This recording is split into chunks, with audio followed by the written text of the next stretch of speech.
On this episode of ResiWeek, Elon has a new home program, Amazon Echo keeps losing market share, and the Uberization of technicians. All this and more on this episode of ResiWeek. The network for the AV industry. What are you listening to? This is AV. This is AVNation. This is AVNation. This is ResiWeek, episode 118, Gig Economy. Support for AVNation is brought to you by Kramer, AV Beyond the Box, and by Middle Atlantic, what great systems are built on. Welcome to ResiWeek. This is your weekly wrap-up of all the latest news and stories for the residential AV industry. I'm your host, Matt D. Scott for AVNation.tv, and today I'm pleased to be joined by Jeremy Glowacki. He is the Managing Director/Content for Residential Systems. How are you, sir? Well, technically it's content. I saw it and said the wrong thing. He's editing you. He's editing you. He's never going to forgive me. He's never going to come back because I put a slash instead of a comma. I killed this last time. Yeah, you're awesome that last time. But actually, I think last time it was a Tim, so it was really good. But I'm just kidding. And on that note, thanks for joining us. Great to be back. Thanks for joining us again. Last but not least, we have Ted Green. He is the editor of strategy.com. How are you, sir? I am doing great. It's always great to be with you and your hordes of listeners and viewers. Hordes. Yeah, you're big, man. What's the Greek word for that? Omega? You're the omega of podcasting. Look at you. I love the wordplay. For those of you who don't know, my official company is Omega Audio Video, hence why Ted's giving me amazing props like that, which were better than the props Jeremy just gave to Tim. So, on that lovely note, let's kick right into a story that comes to us from Jeremy's magazine, Residential Systems. Elon has a new home program that's providing a developer with a connected home strategy. Elon has essentially sort of kind of partnered up with Park West Townhomes. It's a community that's being built in California, being developed by Aldersgate Investment, and they're working with a firm that is essentially providing off-the-shelf Elon smart home automation systems built into these townhomes. This is starting to become a bigger and bigger part of a lot of these boutique, if you will, or large forward-facing developing firms. Jeremy, when we look at this, having a builder who buys in, if you will, and really gets on board with the concept of adding more than just a smart thermostat into a house to be able to call it a smart home, but actually deploying, in this case, a full Elon system that's covering a bunch of bases as far as a basic package. And not making it an add-on option, but making it part of that initial home purchase. How has that shifted from the way that so many builders have attempted to do this in the past? Well, I think that they're finding that this sells homes, so it's a lot more forward-facing. It's a lot more important that they make it, not just something you throw in, but an actual baseline feature that, of course, you can add onto as you're willing to, integrate beyond, say, security and into audio and in-wall, in-ceiling speakers and that sort of thing. But from what I've heard, just with my, anecdotal conversations with architects and builders, that these are areas where homes are really being sold now, and especially with millennials, and that's part of what was marketed here, that apparently, and I'm not a millennial, I don't speak for millennials, but what you hear is that the technology part of a home has to appeal. That home buying is delayed anyway by millennials, and I think now that they're finally starting to reach the age where they're willing to go beyond renting into home buying, they want their homes to be somewhat modern, progressive, and that means smart home, and it means that you're doing more than just structured wiring and actually providing technology from the get-go. Let me ask you a follow-up to that. How do integrators who don't already have that relationship in place to where a builder will come to them and honestly take their advice and treat the channel as the professionals that we are, how does an integrator approach that conversation? I think that it's about relationship building in your geographic region, obviously, and from what I understand, it really starts a lot of times with these architects. I think you're talking about developers, but when you're dealing with the architectural community, they're constantly doing lunch and learns and things like that. The CEU credits are required for their AIA membership, so CEDIA for years has been doing the train the trainer program and trying to get members to go out and have these lunch and learns, these events with their local architects to teach them about the latest technologies and try to inspire them to build this into their designs. And that, I guess, can kind of roll into how you work with builders as well. It's important to develop these relationships and present what's possible and how it can be done in a way that is not just everything is custom per home. Right. There's actually somewhat of a system, not to call it cookie cutter, but something similar to that. Speaking of cookie cutters, Ted, they've developed a baseline, as Jeremy said, and offering some basic smart home technology into this package, but they're also offering, a peace of mind package, a safe and sound package, a music everywhere package, a media room package. Are we starting to see a major shift from, traditional one-off, completely custom applications to this cookie cutter, let's just, design a package that we can sell multiple times, something that's repeatable business? Are we seeing that shift really start to take hold? And if dealers want to go after that and develop that for their business, how do they do that? Yeah, I think what you're seeing here is, and if I understood the article correctly, this was a relationship that really started first with Elan, and then they bring the various integrators into play as needed. And I think that they did try to, one, make it an easier decision for the consumer by packetizing based on whether they're interested in a music system, whether they're more interested in a security, depending on what the end user is mostly interested in. I think that the bigger picture of this story is that if it works well, and I think that's a big if, but if it works well, what it will effectively be is a source of leads coming to integrators who will then step in and meet with the end users and customize a package more directly for them. The reason I say it's kind of an if is because I'm actually aware of several integrators and entities that have tried programs like this, and they launched with a great fanfare. And there's a lot of logic to a program like this. There's no question. Smart home technology is gaining a lot of interest level from end users. But the fundamental disconnect is that what you're relying on is you're relying on a real estate agent or a designer to sell your technology. And that's just not their forte. Now, they are being supported by both Elan and the integrator, but at the end of the day, it's really being sold by the builder. The builder's using the technology to differentiate him from other builders in his communities that aren't really pitching technology. So it's a great differentiator for him. Should we be that scared of that, though? If we're building packages and systems that are simple to use, easy to work with, should they not also be easy to sell? It's not a matter of being afraid of it. Is that an effective method to selling, upgraded technologies? In other words, relying on a real estate agent or a designer to sell technologies.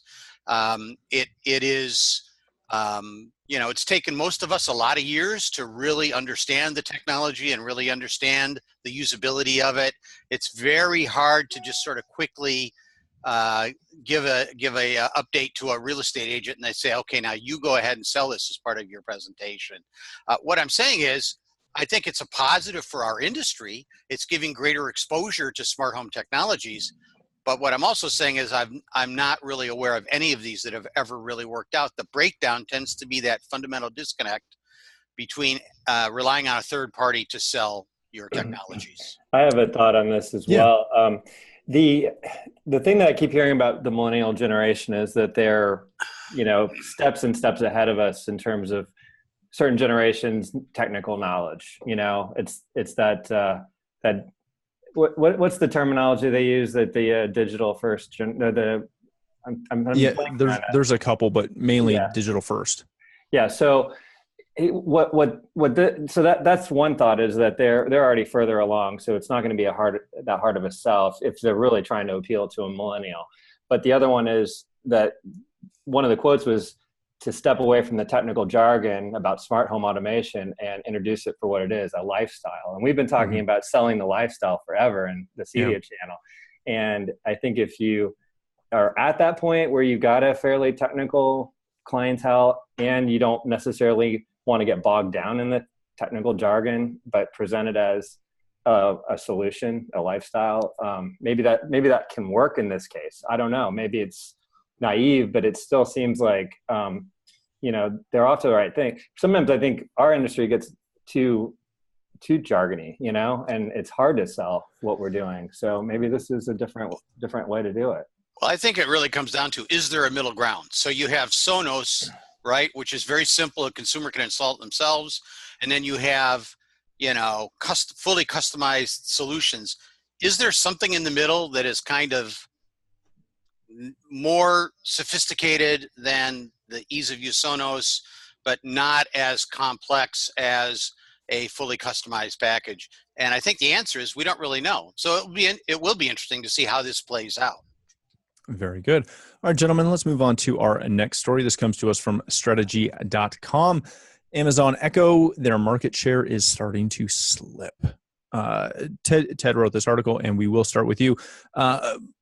Essentially, reading through this, if I can sum this up pretty quickly, there's about 40 million people that are using the Amazon Echo at least once a month. This year, Google has added 18 million users, so they are very quickly starting to catch up.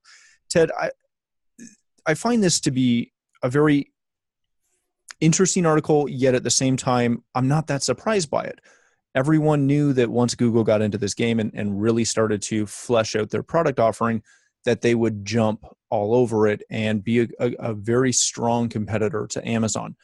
My question is, no matter who wins this, if anyone wins this, are there really any losers to this?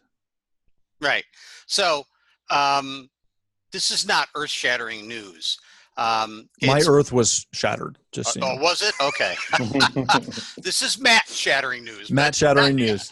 What this story really talks about is it talks about how that industry, how that business, how that product segment is developing. So this was going to be a natural consequence as more people got into it. Interestingly, though, there's a lot of players in the game for the smart speaker market, but the only one that seems to be really giving them a run for their money is Google. Now, I give a lot of credit to Amazon, and I've said this on your show before.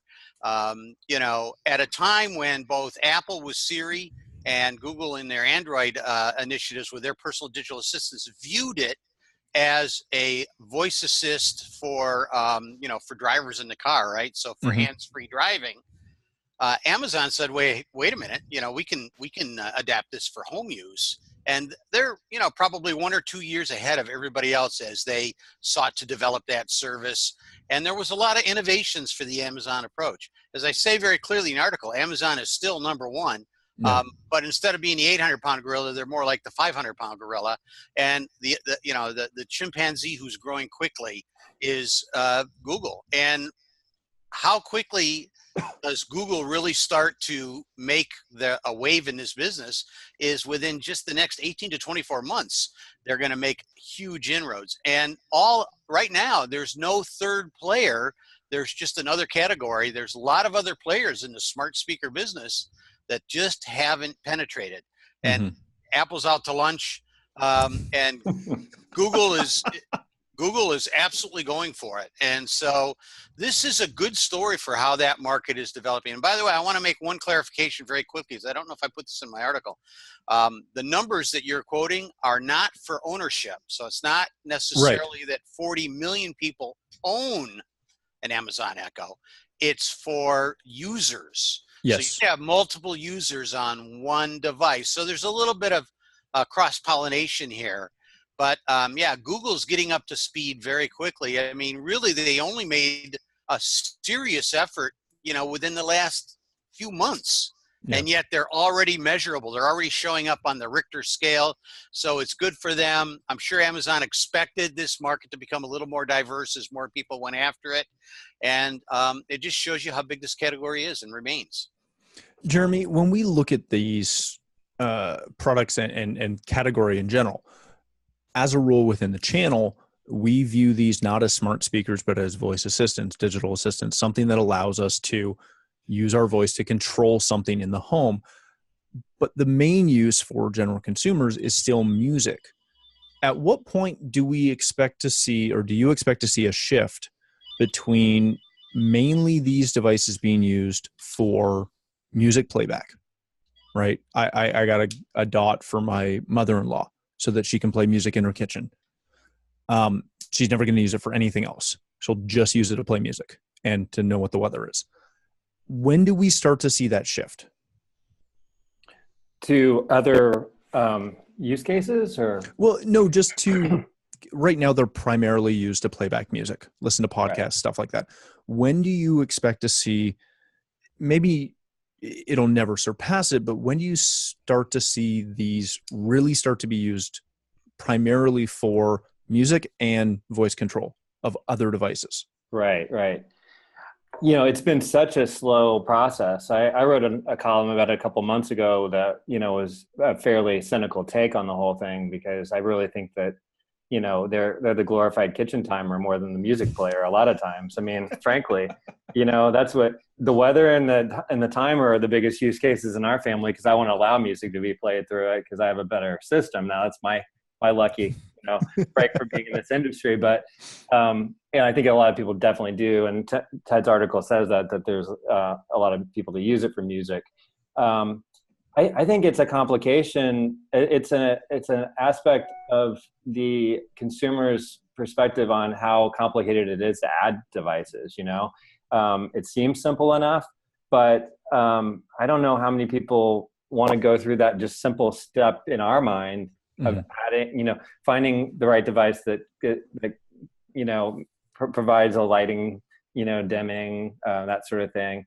There are enough little complications in that process that, your average consumer just doesn't want to deal with. It's this device. It's supposed to do it for me. I have to go buy this other thing now? And wait, how do I have to go in the app also now? I thought I could just tell it to do this, and you have to use the app. And I mean, I'm making it sound like it's like rocket science, but I think a lot of consumers do feel that way. They don't want it to have to be hard at all. And so when you don't read the emails that you get every week from Amazon that tell you new features, or these are things that I do as a member of the industry, but I don't know if your average consumer, other than, hey, listen to the latest joke that it can tell. That's like the kind of level of interest that we get. We talk about it in our industry, like this is really like a gateway into voice. This is going to be, the next wave. And maybe for the really technical minded clientele that we've always got that certain client that you hear described that's really into the gear. Yep. And they're going to want to do it. They're going to want to have that. I think there's a bit of a novelty factor. I don't know if it gets to the point where it's going to really take off as our user interface, our AI kind of application, until maybe the next generation that really gets into it. Maybe it's the seniors. Maybe I'm not giving enough credit to the aging boomers that are really going to need it to help them get through, certain, difficulties of having a house and, maybe being alone. My mom's not listening, but I can say that she talks to her Echo a lot more than you probably should. because my stepdad will not retire and stop working, so he's gone all the time, and she needs somebody to talk to. And my God, it's Alexa's her friend. And I think Matt, that if I might be can happening. If I can jump Yeah, in real jump in. quick, kind of supporting Jeremy's comment, I wrote an article for Residential Systems, by the way, in which I talked about the best practices for installing voice control solutions. Mm-hmm. And the number one tip that integrator after integrator told me was make sure you have the right customer. And that's because, there's a certain customer who is predisposed to wanting to use voice control, but there are a lot of customers that find voice control very frustrating. To Jeremy's point, I think he's spot on the money.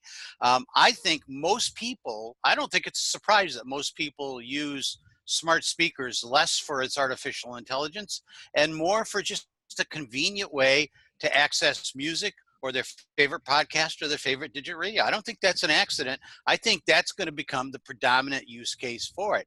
Obviously, Amazon wants to put in as many use cases as possible to spread the popularity and the sales of the product. But if you look at how consumers use it, there is a percentage of them that want to use it to control their entire life.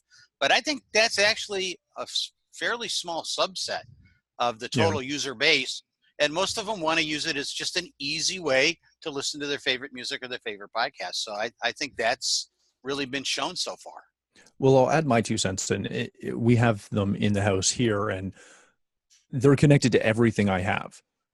But what I use them for is to control audio and to control lighting. I don't use it to set the temperature, and I'll occasionally ask it what the weather is. My wife uses it as a timer to help control and corral my kids. And that's what it's for. Now, is that your 2 cents Canadian or U.S.? We're going to go with U.S. because I don't think you have a half penny anymore. Do you? No, not so much? Yeah. Ooh, a Canadian slam. Ooh, yeah, it's rough. All right, gentlemen, let's go to our last story of the day. And this one really excites me and scares me all at the same time. This comes to us from CE Pro. Highly skilled Uberized technicians are the next employment frontier. What this is covering, if you have not heard this term, is the gig employees. Those sometimes specialized, sometimes not, but those casual labor employees that, or not employees, but workers that you can hire for a day, a couple of hours to complete a project. Now, you can source these kind of technicians from a wide variety of places. You can go to Craigslist, you can go to Kijiji, you can go to a local job bank. You can talk to companies like Herman and some of the other labor force companies out there. There's also a very, very large IT version of this where you can hire all kinds of people and put it out for either bid or straight usage. Jeremy, I wanted to start with you on this one. As we look at this, this is something that has happened for a long time in the industry. It's just starting to finally maybe be brought to the forefront and specifically be tagged with that whole Uber concept of, on demand as you need it. But this is something that integrators have done for quite a long time. They've either outsourced or they've brought in essentially temporary help when they land a big job or when they're over or understaffed and they need some additional labor force. When people are doing this, what does it do to you from a management standpoint when you're able to, dare I say, offload some of your labor? Well, I mean, the fluctuating business cycles that we go through in this industry obviously are kind of the reason why this would exist, to not have that constant overhead that you're having to keep busy and ups and downs of the business. This enables a business owner to scale up relatively quickly if they have a big job come along or suddenly get very busy with a lot of medium-sized jobs. I think a lot of companies that have been through the ringer in this country, in this economy, have learned that simply staffing up with full-time installers is not necessarily the safest bet, because the next downturn's right around the corner, and then they're just going to have to lay off a bunch of people. And so to be able to have that network to be able to reach into when you need installers keeps their overhead a little bit more manageable, I guess. I'm not sure it's always beneficial to that freelance installer in terms of what they get out of the deal. Some may like that freedom. Some may have their own little operation on the side, and then they come in and work for, a larger competitor. Different cases here. This company that the author of this article is co-owner of a company called Pulse, which is trying to do, they have a lot of agreements through like Samsung Smart Things and the Google phones and things like that, where they're doing repairs on products across the country in the major markets. And so they've kind of mastered the whole technology side of this and how they deploy these repair and service providers and installers.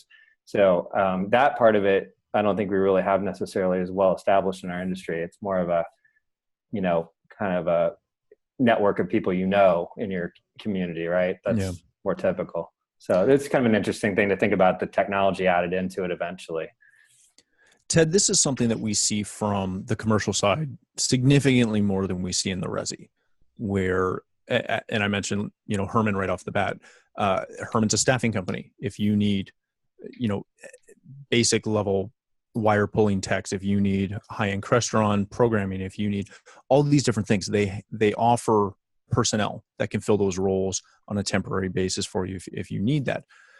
When we start looking at this from the resi side, and as an integrator, when you start to outsource some of these services, maybe it's just pulling wire, maybe it's hanging and banging TVs, maybe it's something more.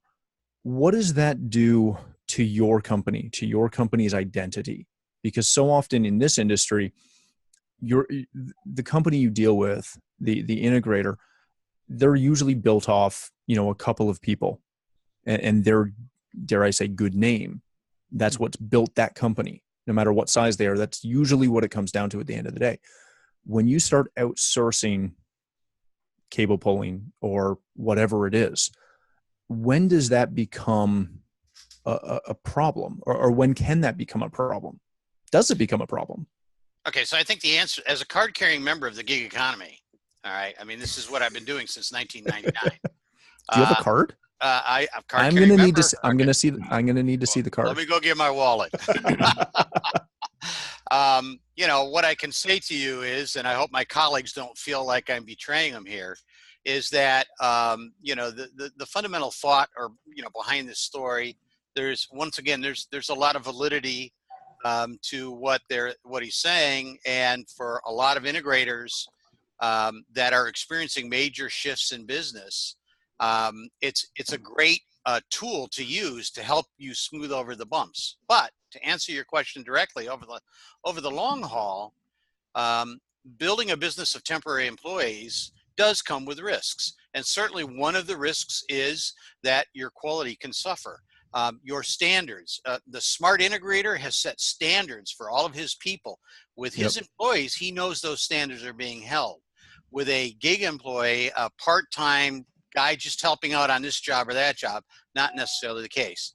Now, by the way, one of the first people that ever talked to me about the gig employee is somebody you may have heard, Rich Fregosa. Mm-hmm. Because that's a big part of what he does. And there's a lot of validity to bringing in a hired gun, either to solve problems or to address specific issues, or somebody with very specific skill set that maybe for whatever reason you don't have anybody within your company. But over the long run, if you're on an upward vector, it usually is better to have to hire somebody full-time on your staff if you can imagine that vector is going to continue to go up. So if you're in a swing, either up or down, this is where, hiring somebody on a temporary basis can be helpful. But over the long run, it's usually better in terms of the service that you can provide. It's typically better to have an employee that you've properly trained and that supports your initiatives. And in fact, I may be doing an article about this in a couple of days. There's a new research that's out that that makes it very clear that the number one thing that your customer judges your company on is the quality of your employees. Yeah. So if you're hiring temporary staff off and on, and you could say, well, but I can go to this staffing service and I can find a guy that I like and you can use him over and over again, but he's not necessarily going to be available. So you're going to get somebody else with that skill. It's really hard to maintain the standards you need to maintain, but your customer, your client, is judging your company based on the quality of your staff. So you have to be a little bit careful. It is a tool. It's a good management tool, but you have to be careful and use it only when absolutely necessary. I think you have to like think about who your forward facing employees are versus your temporary staff too. And if it's, it could be that they're interfacing with the builder or whatever on a job site, and it looks bad on in your company if you have a bad temporary worker. But generally the client in a lot of these projects, I would imagine it's not going to necessarily have a direct contact. I may be wrong with the types of people that you're going to bring in temporarily. You just hope that they're on the up and up and they don't do anything, that's going to cause damage that'll get back to the client later and say, this is on you. This is your employee, and they're not really your employee. But Jeremy, when you had your last installation done, didn't you have visibility to all of the installers that were in your home? Yeah, in that case, because it was a retrofit I did, Right. I just think that the higher percentage of the jobs that we still talk about in the custom channel are a lot of new builds. But yeah, on those retrofits, surely it would be a problem. That would be somebody that you'd see. Well, I think it comes down to just like any other situation where, again, whether you're using a staffing service or not, or just finding, local temps, interviewing them, having a conversation with those people and determining where they fit. Like my company, we do use some temp, subcontractor people, and we've got a list of ones that we like and they work very well.